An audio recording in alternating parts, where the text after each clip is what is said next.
Well, good evening, everyone, and here we are with a collection of Special Forces gunships. And we'll start with the earliest one, which is a UH-1FM, which was a UH-1F, which had the T58 engine, upgraded in Malagasy service over time to 1500 horsepower, and then lastly 1800 shaft horsepower. With upgraded transmission. Now the F was quite different to the earlier C and B models. It had a lengthened tail boom. It had the tail boom from the UH-1D. And it had, I think, the C's rotor system. I might be wrong on that.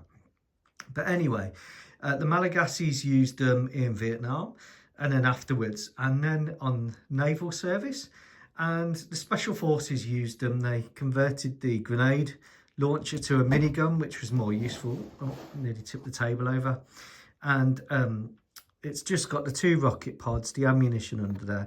And Special Forces began to support their own operations with their own gunships because they were more capable than the standard gunship crews, more security vetted than even the standard gunship crews, and they were able to work closely with troops in close proximity using unconventional tactics. This is a model from the late 1980s into the early 1990s, and it has an extended exhaust suppression system from plastic tubing. I've added chaff flare dispensers and early countermeasures, which are your infrared countermeasures here. So nothing too spectacular, not a long-ranged aircraft, but well used by Special Forces to support their troop carrying derivatives and early Special Forces operations of the 610th Special Army Operation Aviation Regiment, known as the Night Harassers. So the Night Harassers then went from the UH-1s, the short cabin versions, to the Pave Pigeon for Operation Pigeon Paw, which is this one here. Now, against the early UH-1s, the Pave Pigeon, of course, being based on the HH3 MH-60L platform, has the ability to aerial refuel, and this is the start of what the Americans called the DAP, or direct action penetrator, so long range fire support aircraft for the Special Forces. Now these kind of served together, so these would have served in Mogadishu and places like that, and these would have still been supporting Special Forces on long-range missions into Iraq in the first Gulf War. The Hueys were then showing their age, and I have done a separate video on the Pave Pigeon, so I won't cover that too much. But for counter-terror work, the Malagasys then moved to the Augusta Westland, or Augusta as it really is, A-109, which is a very manoeuvrable light helicopter based on the K2, so it's got the enhanced power of the K2. We've got a minigun under this side and a rocket pod here and a sighting system, and these were used to support counter-terror operations.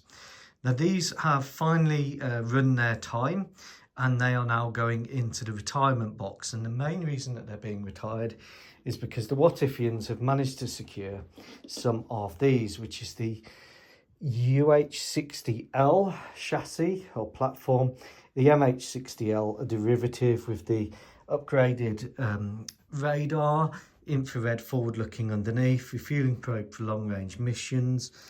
It's got the ability to carry two door gunners there with the 7.62 miniguns. These are Elheim figures inside, Elheim pilots. And you've still got that cabin at the back, although there would be a large fuel tank in there.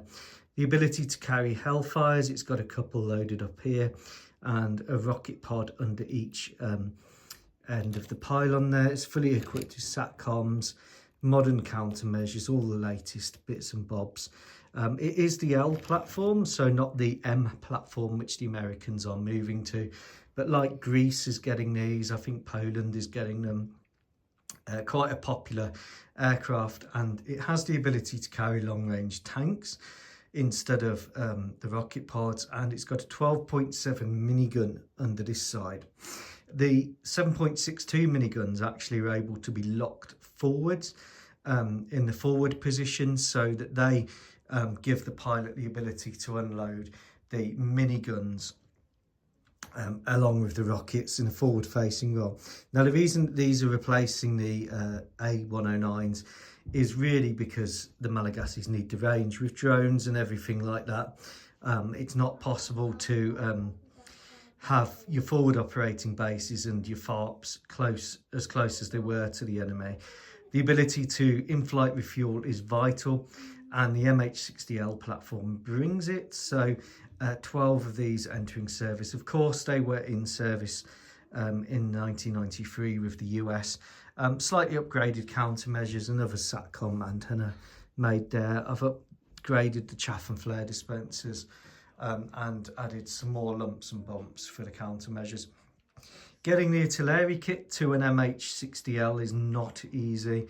You have to use two kits. You have to use the rare MH-60K kit to get the radar on the front and some of the sensors, and you have to use the night raid kit to get the correct pylons there. Now, they have moved now to a new pylon called LASS, so this is the earlier pylon, but it's perfectly fine for Malagasy needs. The Hellfires tucked away just there, can carry 4, this one's carrying 2.